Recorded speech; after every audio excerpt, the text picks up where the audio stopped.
Hello students, how are you today? Are you happy? I hope so. I hope so. All students are happy and healthy. Students, welcome to Radiant English Planet. आपका स्वागत है फिर से और हम करने जा रहे हैं टेंस की सीरीज में सेकंड क्लास। और आज क्या पढ़ेंगे आपने देख लिया होगा थंबनेल, क्या है? आज हम पढ़ने जा रहे हैं प्रेजेंट इंडेफिनिट के अंदर ही नेगेटिव एंड इंटरोगेटिव सेंटेंस को कैसे बनाते हैं। बड़े ध्यान से देखना, आपको ये वीडियो में पता चलेगा कि नेगेटिव कैसे बनता है, इंटरोगेटिव कैसे बनता है प्रेजेंट इंडेफिनिट में, और स्पेशली जो डू डज को लेकर के मन में डाउट रहता था, आज हम उसको अच्छे से क्लियर करेंगे कि दोनों में अंतर क्या होता है। तो बड़े ध्यान से कॉपी पेन लेके एज यूजुअल आपने बैठना है और स्टार्ट करते हैं प्रेजेंट इंडेफिनिट की सेकंड क्लास। सेकंड क्लास में हम पढ़ेंगे प्रेजेंट इंडेफिनिट में आपको नेगेटिव और इंटरोगेटिव को कैसे बनाना चाहिए और डू डज का यूज कैसे करते हैं। चलो स्टार्ट करते हैं। देखिए, tense as usual first video आपने देखी होगी जिसमें हमने किया था प्रेजेंट इंडेफिनिट टेंस का एक फॉर्मेशन, एक रूल आपको बताया था। फिर से मैं एक बार रूल लिख देता हूं कि फॉर्मेशन में हम लोग क्या लिखते हैं। तो प्रेजेंट इंडेफिनिट की फॉर्मेशन क्या होती है, तो सबसे पहले नंबर पे आपको यूज करना होता है एक सब्जेक्ट, और सब्जेक्ट के बाद आप यूज करते हैं वर्ब की फर्स्ट फॉर्म, और इसी फर्स्ट फॉर्म में कभी कभी आपने देखा होगा हम SES को क्या करते हैं, ऐड करते हैं। यानी कभी कभी गो लिखना होता है तो कभी गोज लिखना होता है। आप उस सब्जेक्ट को देख लेते हो कि वो सिंगुलर है कि प्लूरल है। उसके बाद आपको एज यूजुअल सेंटेंस में लास्ट में क्या ऐड करना होता है, जिसको बोलते हैं हम लोग ऑब्जेक्ट। यानी सब्जेक्ट और ऑब्जेक्ट एज यूजुअल लिखा जाता है। तो this is a formation of present indefinite tense. इतना आपको पता होना चाहिए, फर्स्ट वीडियो में मैंने क्लियर किया था। देखिए, अब हम क्या करने जा रहे हैं, तो दिस इज नॉर्मल स्ट्रक्चर, और आज हमने क्या सीखना है, नेगेटिव इंटरोगेटिव। यानी नेगेटिव का मीनिंग जिसमें आप नॉट लगाते हो, नेगेटिव सेंटेंस बनता है, और आप इंटरोगेटिव में प्रश्न पूछते हो। यानी क्वेश्चन पूछने के लिए आपको क्या क्या चीजें ध्यान रखनी है वो देखेंगे। तो बड़े ध्यान से नोट कर लीजिए। आप अब लिखेंगे मेरे साथ साथ कि प्रेजेंट इंडेफिनिट का नेगेटिव सेंटेंस और साथ साथ इंटरोगेटिव। नेगेटिव में आपको नॉट यूज करना होता है और उस स्टेटमेंट में हम किसी चीज को मना कर रहे होते हैं, और इंटेरोगेटिव में हम क्वेश्चन पूछ रहे हैं। ओके, सो नेगेटिव और इंटेरोगेटिव इन दोनों पे आपको ध्यान देना है। नेगेटिव इंटेरोगेटिव कैसे बनेगा प्रेजेंट इंडेफिनिट का। टेंस में सबसे खास बात क्या होती है कि नेगेटिव इंटेरोगेटिव का जब क्वेश्चन आता है तो बच्चे गलत कर देते हैं। ध्यान देना, नेगेटिव इंटेरोगेटिव अगर आप प्रेजेंट इंडेफिनिट का बना रहे हो तो उसके लिए सबसे इंपॉर्टेंट बात क्या है, आप बड़े ध्यान से इस बात को नोट कर लीजिए कि जब भी आपने प्रेजेंट इंडेफिनिट का नेगेटिव इंटरोगेटिव बनाया है तो उसके लिए आपको सबसे पहली नीड होती है, आपको क्या चाहिए होगा, जिसको बोलते हैं हम लोग हेल्पिंग वर्ब। किसकी नीड होगी आपको, हेल्पिंग वर्ब। ठीक है ना, हेल्पिंग वर्ब का यूज ही होता है सेंटेंस को नेगेटिव बनाने के लिए या फिर उसको क्वेश्चन पूछने के लिए, यानी इंटरोगेटिव बनाने के लिए। तो बड़े ध्यान से देखो, हेल्पिंग वर्ब आपको कौन कौन सी चाहिए, बहुत सारी हेल्पिंग वर्ब होती है, पर आपको चाहिए डू और डस, बस दैट्स इट। दो हेल्पिंग वर्ब है। अकॉर्डिंग टू टेंस आपको क्या करना होता है, हेल्पिंग वर्ब यूज करना होता है। और कौन सा टेंस पढ़ रहे हैं हम लोग, प्रेजेंट इंडेफिनिट। प्रेजेंट इंडेफिनिट की हेल्पिंग वर्ब का नाम क्या होता है, डू और डज। ध्यान रखना, do does. Okay, so do does में क्या डिफरेंस है। बच्चे कह रहे सर मान लिया कि हम नेगेटिव बनाएंगे और इंटरोगेटिव बनाएंगे तो हमें हेल्पिंग वर्ब चाहिए होगा, और इस टेंस की हेल्पिंग वर्ब का नाम डू डज है, बात मान लिया। लेकिन दोनों में अंतर क्या है, फिर दोनों में देखो क्या अंतर है। डज के अंदर क्योंकि SES होता है, इसीलिए डज वहां लगता है जहां आपको कभी भी एक सिंगुलर सब्जेक्ट के लिए क्या चाहिए, हेल्पिंग वर्ब चाहिए। याद है ना, सिंगुलर मैंने लास्ट क्लास में बताया था, ही, शी, इट, राहुल, रमन, एक वचन जिसको बोलते हैं। एक वचन का मतलब सिंगुलर होता है, और सिंगुलर के साथ हमेशा हेल्पिंग वर्ब क्या लगाई जाएगी, डज लगाई जाएगी। ओके, और फिर डू कब लगता है, देखो डू के अंदर SES नहीं होता, तो इससे प्रूव होता है कि ये कौन से वाले सब्जेक्ट के साथ एडजस्ट करती है, प्लूरल सब्जेक्ट के साथ। इसको यूज करते हैं बहुवचन यानी प्लूरल सब्जेक्ट के साथ। लेकिन एक और याद रखना, आई के साथ भी हमें क्या यूज करना होता है, डू, है ना। आई का कोई फिक्स रूल नहीं होता है, मैंने लास्ट क्लास में बताया था आपको। तो आई के साथ भी डू, प्लूरल के साथ भी डू, लेकिन अगर सिंगुलर सब्जेक्ट होगा तो आपको डज यूज करना होगा। ही के साथ क्या यूज कर सकते हो, डज। शी के साथ डज, इट के साथ डज, राहुल के साथ डज, वी के साथ डू, यू के साथ डू, आई के साथ डू लगाना है। यानी कहने का मतलब प्लूरल सब्जेक्ट और आई के साथ हम कौन सी हेल्पिंग वर्ब लगाएंगे, डू, और सिंगुलर के साथ हम क्या लगाते चले जाएंगे, डज। बट क्या ध्यान रखना है, डू डज तभी लगेगा जब हमारा सेंटेंस या तो नेगेटिव होगा या फिर इंटेरोगेटिव होगा। या तो आप नॉट लगा रहे होंगे या फिर क्वेश्चन पूछ रहे होंगे, तब जाकर के आपको किसका हेल्प लेना है इस टेंस में, डू और डज का हेल्प लेना है। ठीक है, तो क्वेश्चन बनाते हैं। एक क्वेश्चन मैं नॉर्मल लूंगा आपके लिए, आप उसके नेगेटिव और इंटेरोगेटिव देखते हैं किस तरह से बनाना चाहिए, बड़े ध्यान से देखना। नेक्स्ट स्लाइड पे समझते हैं। देखो, मैं कोई भी एक रैंडम सेंटेंस लेता हूं। लाइक मैंने एक सेंटेंस ले लिया है, प्रिया स्पीक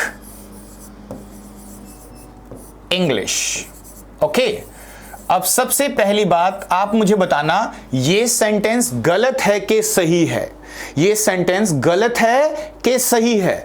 आप बच्चे कह रहे सर प्रिया एक सिंगुलर सब्जेक्ट है। अब क्योंकि ये सिंगुलर सब्जेक्ट है तो इस सेंटेंस में हमें स्पीक के अंदर क्या ऐड करना पड़ेगा, स्पीक्स, एस ऐड करना पड़ेगा। याद आया, सिंगुलर सब्जेक्ट होता है तो वर्ब भी सिंगुलर होती है, और वर्ब कब सिंगुलर होती है, जब उसमें एस लगाया जाता है। इसीलिए लिखा जाता है प्रिया स्पीक्स इंग्लिश। बात समझ में आ गई होगी आपको। और अब देखो, प्रिया स्पीक्स इंग्लिश लिख दिया है, तो ऐसे सेंटेंस को हम क्या नाम देंगे, इसको आप एक नाम भी दे सकते हो। This is called affirmative sentence. आप इसको क्या नाम देंगे, अफर्मेटिव सेंटेंस है ये। ठीक है ना, ये अफर्मेटिव का एक पॉजिटिव सेंटेंस है, नेगेटिव नहीं है ये।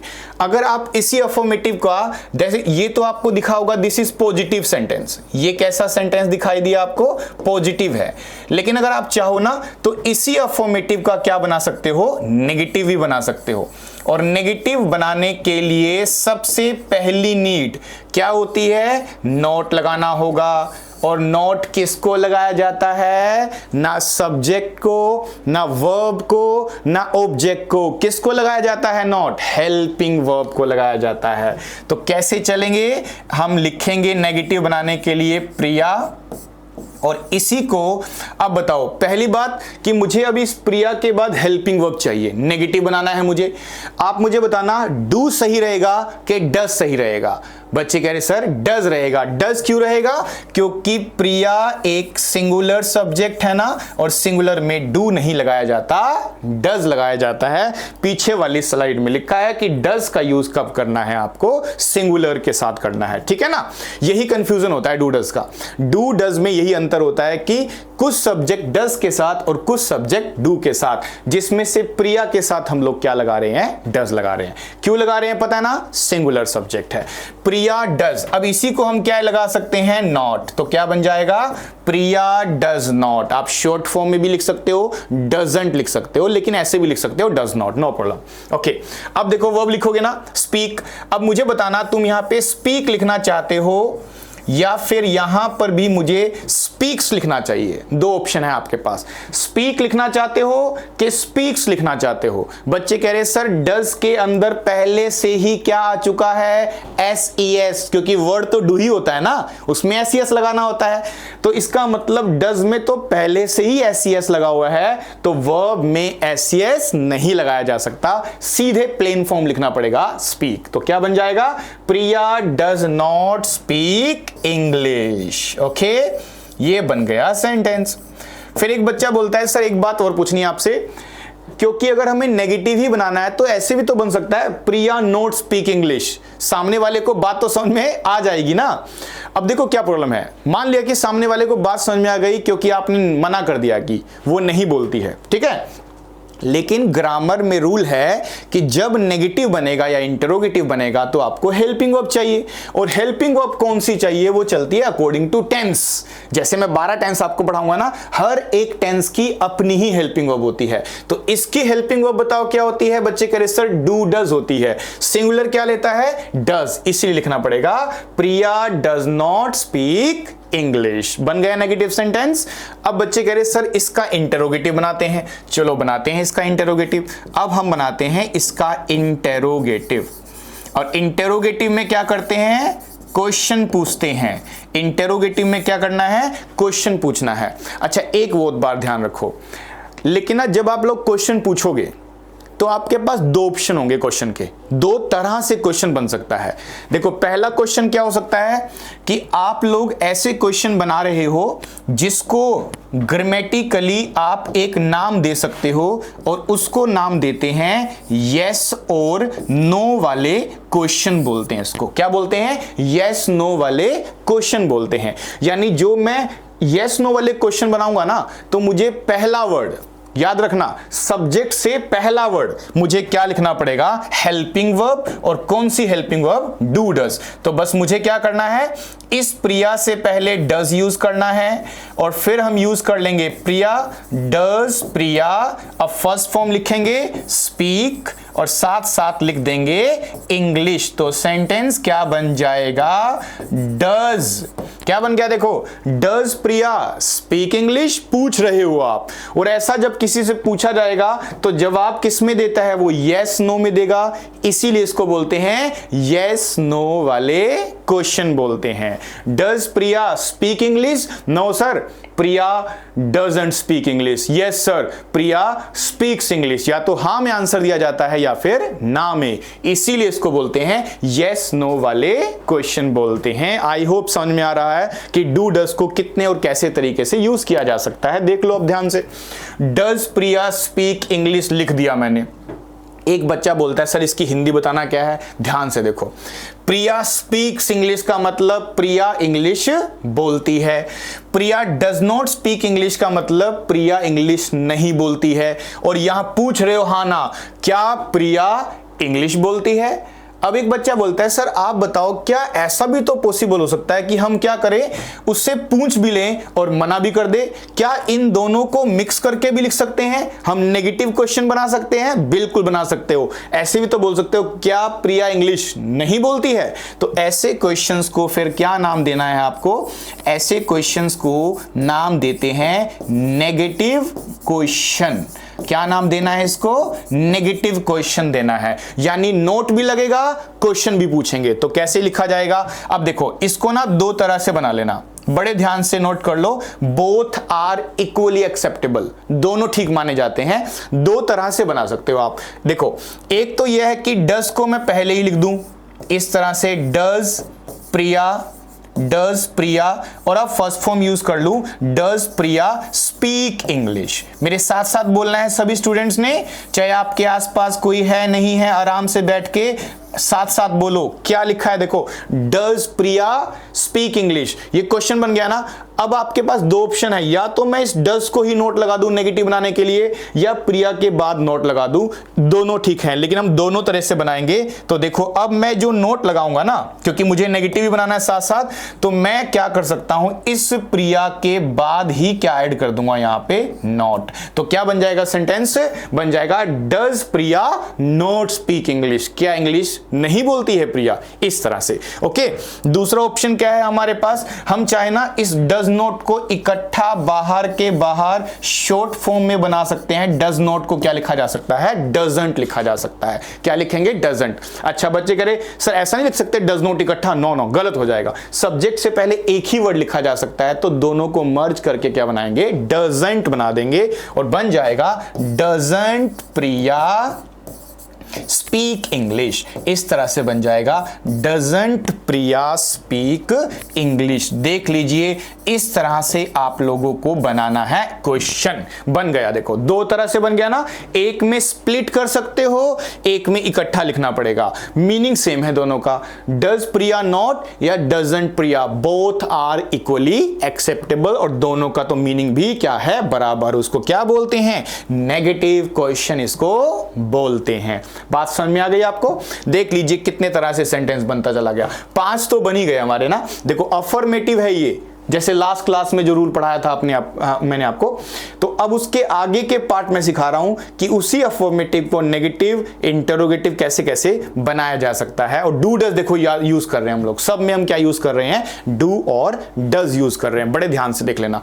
चलो तो नेक्स्ट स्लाइड पे एक बार आप इसको रिवाइज करो। नेक्स्ट स्लाइड पे देखो, नेक्स्ट स्लाइड पे मैं आपको दिखाता हूं कि एक तरह का और क्वेश्चन बनता है, वो क्या है। देखो अब ध्यान देना, सेम सेंटेंस लूंगा मैं, आपको याद रखना है कि आप कभी कभी ना WH फैमिली वाले वर्ड्स भी लिखते हो, WH फैमिली वर्ड्स लिखते हो, ठीक है। ये यस नो वाले क्वेश्चंस नहीं बनाते हैं, ये सीधे ही WH फैमिली वाले वर्ड्स होते हैं। तो वाई का यूज, व्हाट का यूज, वेयर का। WH फैमिली क्यों बोलते हैं, क्योंकि या तो स्टार्ट W से होता है या H से होता है, इसीलिए इसको बोलते हैं WH फैमिली। क्वेश्चनिंग वर्ड होना चाहिए, ये भी ध्यान रखना है आपको। याद करो, W से शुरू होने वाले वर्ड्स व्हाट है, व्हेन है, वेयर है, वाई है, हु है, हुम है, हुज है, ओके। और एस से शुरू होने वाले वर्ड्स बताओ जरा, एस से शुरू होने वाले, मैं सुन रहा हूं तुम्हें, बोलो आप। एस से शुरू होने वाले कौन कौन से होते हैं, क्वेश्चनिंग वर्ड। मुझे लग रहा है तुम हैव बोल रहे हो, हैव नहीं होता है, हैव तो हेल्पिंग वर्ब होती है, हमें क्वेश्चनिंग वर्ड चाहिए। आप क्या लिखते हो, हाउ, और ध्यान से देखो एक ही वर्ड दिखाई देगा हाउ, उसको ही मॉडिफाई करते हैं क्या, how many, how much, how often, how, एक ही वर्ड होता है ना। तो एच के एक वर्ड को और डब्ल्यू वाले बहुत सारे वर्ड, कोई भी एक वर्ड ले लो आप, उनसे भी क्वेश्चन बनाया जा सकता है। बनाने का पैटर्न एक ही है, मैं लिखता हूं, आप बताना गलत है कि सही है। उसी सेम सेंटेंस को मैं लिखता हूं और वाई के साथ कनेक्ट करके देखता हूं कि गलत निकला कि ठीक। वाई प्रिया स्पीक इंग्लिश, ओके। बड़े ध्यान से देखो और बताओ क्या ये क्वेश्चन सही लिखा मैंने। अब बच्चे कह रहे सर ठीक है, वैसे तो समझ में आ गया कि पूछ रहे हैं कि इंग्लिश क्यों बोलती है, लेकिन ग्रामेटिकली गलत है। अब ग्रामेटिकली गलत पता क्यों है, ये ग्रामेटिकली इसलिए गलत लग रहा है मुझे क्योंकि मैंने यहां पर प्रिया से पहले क्वेश्चन बनाने के लिए ना डू लगाया है ना डज लगाया है। प्रेजेंट इंडेफिनिट की हेल्पिंग वर्ब तो जरूर जरूर जरूर लिखनी पड़ेगी अगर आप क्या बना रहे हो, क्वेश्चन। इसीलिए प्रिया के पहले आपको यहां क्या एडजस्ट करना पड़ेगा, डज। प्रिया डज नहीं, ये बहुत कॉमन मिस्टेक होती है बच्चों की, एग्जाम में भी आता है, लिखा होता है why Priya does speak. No no no no, question बनाने के लिए आपको सब्जेक्ट से पहले क्या यूज करना है, helping verb. Why does Priya speak English, की इंग्लिश क्यों बोलती है, ऐसे बनना चाहिए, ओके। हाँ, अब बच्चे कह रहे सर क्या इसका भी नेगेटिव क्वेश्चन बन सकता है। नेगेटिव क्वेश्चन इसका भी बन सकता है क्या कि प्रिया इंग्लिश क्यों नहीं बोलती है, बिल्कुल बन सकता है। और इसके भी दो मेथड होते हैं, तो बिल्कुल सही बात, आप इसको भी दो तरह से बना सकते हो, दो मेथड से आप इसके क्वेश्चन को तैयार कर सकते हो। And both are equally acceptable as usual, जैसे मैंने पहले बता दिया आपको। कैसे बनाएंगे देखो, वाई का वाई लिखना है पहले आपको। अब चाहो तो आप डज को लिखो और प्रिया को लिखने के बाद नोट आएगा, यानी इसको स्प्लिट वर्जन की तरह बना देंगे। यानी मैंने डज और नोट की देखो ना पोजीशन चेंज कर दी है। Why does Priya not speak English हो जाएगा सेंटेंस, ठीक है ना। इस तरह से हमारा सेंटेंस बन जाएगा।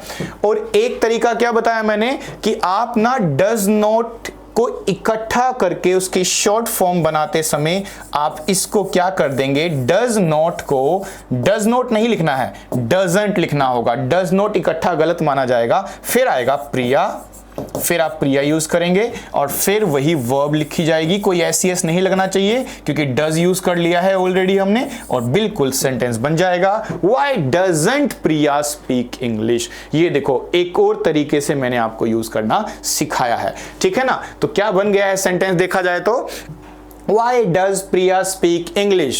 प्रिया इंग्लिश क्यों बोलती है? Why does Priya not speak English? Priya English क्यों नहीं बोलती है? और इसका भी मतलब वही है, बस इसमें स्प्लिट वर्जन और इसमें इकट्ठा लिखा हुआ है इसीलिए। और ऐसे क्वेश्चंस को W देखो, आप देखो तो लगभग हमने 5 तरह के सेंटेंस यहां बनाए हैं और यहां बनाए हैं हमने कितने तरह के सेंटेंस? 3। तो 8 तरह से हमने इसको बना के देखा है, 8 तरह से हमने इसको बना के देख लिया। अच्छी बात है, ठीक है। चलो अभी छोड़ना नहीं वीडियो को, बड़े ध्यान से। एक क्वेश्चन दे रहा हूं, मैं बना के दिखा रहा हूं एक बार फिर से, और एक आपको होमवर्क दूंगा, वो आप बनाना। एक बार फिर से देख लो मुझे मैं कैसे बनाता हूं। ये 8 फिर से बनाऊंगा। अब मैं नाम नहीं लिखूंगा ऐसे, ये वाले नाम नहीं लिखूंगा मैं सीधे ही आपके लिए क्या लिख दूंगा? सेंटेंस, और उसको मैं 8 बार चेंज करके दिखाऊंगा। ऐसे ही आप प्रैक्टिस करना घर पे।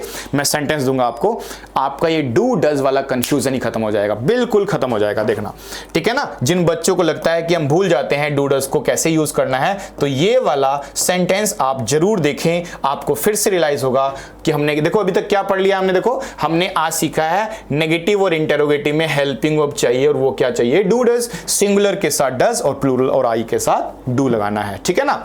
ओके चलो ध्यान दे। अब मैं फर्स्ट क्वेश्चन लिख रहा हूं, अपनी मर्जी से कोई भी एक क्वेश्चन ले रहे हैं और मैं 8 तरह से बनाऊंगा। ऐसा ही आप भी मेरे साथ साथ नोट करके जो मैं आपको दूंगा बनाना है आपको, ठीक है ना। देखो ध्यान से, सीखने के लिए बड़ा कुछ सोचना, बड़े पेशेंटली बैठना है। देखो क्या लिखा हुआ है, मैं यहां लिखता हूं यू ड्राइव द कार। क्या मीनिंग बनेगा बताओ इसका? आप कार चलाते हो। साथ साथ बोलना है। स्पीकिंग की प्रैक्टिस के लिए भी ऐसा ही टेंस चाहिए होता है। अब सोचो, ये देखो फाउंडेशन बन रहा है हमारा। अगर हमारे टेंस अच्छे होंगे तो हमारी नॉर्मल इंग्लिश भी अच्छी होगी, कॉम्पिटिटिव भी अच्छी होगी और स्पीकिंग में भी अच्छा आएगा। यू ड्राइव द कार, और इसका मैं अगर नेगेटिव वर्जन बनाऊं तो मुझे इसके लिए हेल्पिंग वर्ब चाहिए होगी। और यू बताओ सिंगुलर होता है कि प्लूरल? बच्चे कह रहे सर यू एक प्लूरल सब्जेक्ट होता है, उसको क्या माना जाता है? प्लूरल। क्यों माना जाता है? क्योंकि जो मेरे सामने बैठा है वो एक भी हो सकता है और एक से ज्यादा भी हो सकता है, तो हम इसको कंसीडर करते हैं प्लूरल सब्जेक्ट। इसीलिए मुझे यू के साथ प्लूरल की तरह क्या लिखना चाहिए? डू। डोंट लिखो या डू नॉट को अलग अलग लिख दो, क्या बन जाएगा? You do not drive the car, ये बन गया हमारा सेंटेंस। डू नॉट को डोंट भी लिख सकते हो, you don't drive the car, no problem. Okay, फिर इसके बाद हम क्या बनाते हैं इसका? आप हेल्पिंग वर्ब वाला क्वेश्चन बना के देखो इसका। तो इसी डू को हमने पहले नंबर पे लिखना होगा। डू यू, हेल्पिंग वर्ब पहले आएगी फिर सब्जेक्ट आएगा, तभी क्वेश्चन बनता है। देखो ना, यहां सब्जेक्ट के बाद हेल्पिंग वर्ब, यहां सब्जेक्ट से पहले हेल्पिंग वर्ब, तभी तो क्वेश्चन बनेगा हमारा। Do you drive the car? क्या आप कार चलाते हो? यस नो वाले क्वेश्चन है, ये ध्यान दो। This is yes no question ना। आप हाँ और ना में yes sir I drive the car, no sir I don't drive the car, ऐसे बनाते हैं, ठीक है। अब हम क्या बनाते हैं? आप देखो इसके 2 तरह के नेगेटिव वर्जन बनाते हैं, यानी पूछेंगे भी और मना भी कर देंगे। तो हम उसको किस तरह से लिख सकते हो? पहला मेथड क्या है कि आप डू यू और सब्जेक्ट के बाद नोट लगाएंगे, तो क्या बन जाएगा हमारा sentence? Do you not drive the car? इस तरह से हमारा सेंटेंस बन जाएगा। ओके, तो एक तो ये बन गया। आप बच्चे कह रहे क्या हम इसको इकट्ठा भी लिख सकते हैं? क्योंकि ये तो आपने स्प्लिट करके लिखा है, बिल्कुल लिख सकते हो, पर आपको पहले ही नंबर पे लिखना पड़ेगा। फिर क्या लिखना पड़ेगा? डू का नेगेटिव क्या बन जाएगा? डोंट। क्या बन गया? Don't you drive the car. Don't you drive the car. मेरे साथ साथ क्यों नहीं बोल रहे हो? क्यों शर्मा रहे हो? बोलना पड़ेगा जी, ऐसे स्पीकिंग भी करनी है। एक सेंटेंस लेके आप इसको बनाते चले जाओ 8 बार, आपको लगने लगेगा कि आपका कॉन्फिडेंस बढ़ेगा टेंस को लेकर के। और आप समझो पूरी इंग्लिश का बैलेंस ही टेंस बनाता है। टेंस अगर अच्छे होंगे तो कॉन्फिडेंस बन जाता है, अंडरस्टैंडिंग बनती है। न्यूज़पेपर पढ़ोगे, मैगजीन पढ़ोगे, बुक्स पढ़ोगे, कितनी अच्छी अंडरस्टैंडिंग होती है अगर बच्चों के टेंस क्लियर होते हैं। तो don't you drive the car. Okay, उसके बाद कोई भी एक WH फैमिली लो, जैसे हम बोलें कि वह कार क्यों चलाता है, कैसे चलाता है, कहां चलाता है, तो कोई भी एक वर्ड ले सकते हो। तो वो क्यों चलाता है तो कैसे बनाएंगे, वाई डू यू। सुनो, डू लगाना क्यों जरूरी है बता दो, क्योंकि अगर मैं सिर्फ लिखूंगा वाई यू, क्वेश्चन बन जाएगा, नो प्रॉब्लम, लेकिन हमें तो एक ग्रामेटिकली सही सेंटेंस बनाना है ना, तो उसके लिए तो हमें पहले हेल्पिंग वर्ब चाहिए होगी, यानी हमें सब्जेक्ट से पहले डू लगाना पड़ेगा। क्या हो जाएगा, why do you, why you do नहीं, वाई डू यू होना चाहिए। Why do you drive the car, drive the car. Okay, बन गया सेंटेंस। ओके, अब इसके भी हम क्या कर सकते हैं, देखो 6 बन गए। ध्यान से फिर से हिंदी बोलो मेरे साथ साथ। यू ड्राइव द कार, आप कार चलाते, मेरे साथ साथ बोलना है सभी को, देखो बोलना पड़ेगा। यू ड्राइव द कार, आप कार चलाते हो। You do not drive the car, आप कार नहीं चलाते हो। Do you drive the car, क्या आप कार चलाते हो, yes no. Do you not drive the car, क्या आप कार नहीं चलाते हो। Don't you drive the car, क्या आप कार नहीं चलाते हो, सेम ही तो है। Why do you drive the car, आप कार क्यों चलाते हो, है ना। इसको भी एक और तरीके से बनाए तो नहीं, 2 तरीके से, क्योंकि इसके 2 नेगेटिव वर्जन बन सकते हैं। आपको इसको स्प्लिट करके लिखना हो या इकट्ठे लिखना हो, आप इस तरह से इसको भी लिख सकते हो। कैसे लिखेंगे देखो, बताओ फटाफट से। वाई स्प्लिट करके कैसे लिखेंगे, why do you drive the car, drive the car, ऐसे बनाना चाहिए। ओके, अब मैं इसको चाहो तो क्या कर सकता हूं, स्प्लिट कर सकता हूं, तो वाई डू, और आप इसको क्या करेंगे अब इकट्ठा लिखने के लिए शॉर्ट फॉर्म तैयार करो इसकी, don't, why don't you drive the car, बन गया हमारा सेंटेंस। ओके, इस तरह से बनाना चाहिए। आपका एक होमवर्क दे रहा हूं, ठीक है, और सुन लो ध्यान से।